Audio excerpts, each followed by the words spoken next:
We're making lilies today.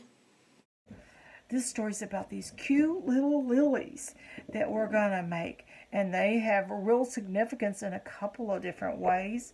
One is this time of year, the world comes back to life. It's been asleep for a while, and spring, the warmer temperatures, and the little rain brings the world back to life. This is Sarah Poff, the Multimedia Storyteller, on location today. So what you'll need for this project is you'll need some green paper. I chose this color just because I had that color on hand. A pencil, glue, a little tissue. You could do like regular typing paper, but if you can find some that's a little bit in between regular paper and cardstock, that works best. And a child's hand. Well, I'm missing one ingredient today. I do not have any grandchildren here today, so any students here today. So we're just going to be drawing. So I'm guessing my littlest granddaughter's hand would be something like that. Now I have folded it just for the sake of time. If you want to make one left hand, one right hand, maybe that has a little bit more meaning for these, but this will work. Learned this from the daycare provider, and my daughter has a great little collection of hands.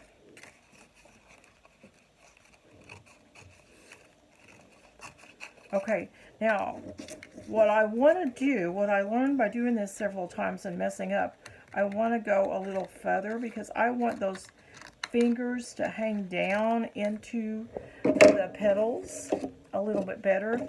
Now my paper is folded, as you might recall, and so I'm going to have to trim down in here. Now I'm going to make this with children. If you're not making it with children, you might be able to just roll it yourself a different way. But I tried it a while ago, and I just was trying to figure out the easiest way for the kids to have control of it. So I'm going to glue the little fingers together.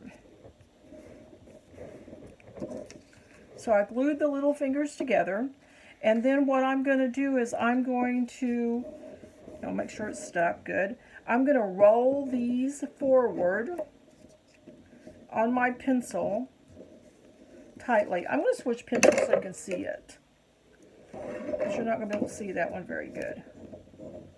Now what I might want to do is on the first hand, I might want to roll it way down, and on the second one, leave them just a little bit higher. And if you're doing it and the kids aren't helping, you might be able to just do one hand at a time. It depends on how big you want that lily to look. And as I see that, that's a personal choice. Right, so I did these a little bit taller, so I'm going to start with this. And you might just practice with it just a little bit. And you might even see maybe if you slit them all about the same. So maybe go back and look at that to see if you slit them all the same. And now you're just going to roll it around like this.